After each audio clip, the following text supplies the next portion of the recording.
بریم با هم تست صدای تک تک این منبع ها رو روی این پژو پارس ببینیم.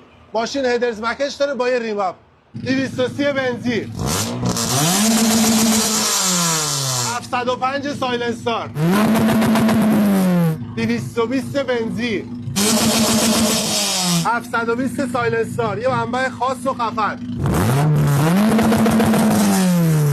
منبع بلوچی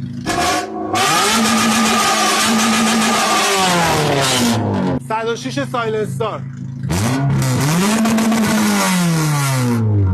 106 منبع بزرگ.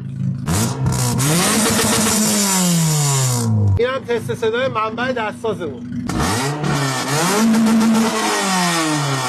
و این هم آخریش دلول دلبر من، صداش شنیدن داره. حالا از نظر تو صدای کدومش خفن تر بود؟ این پایین بهم بگو.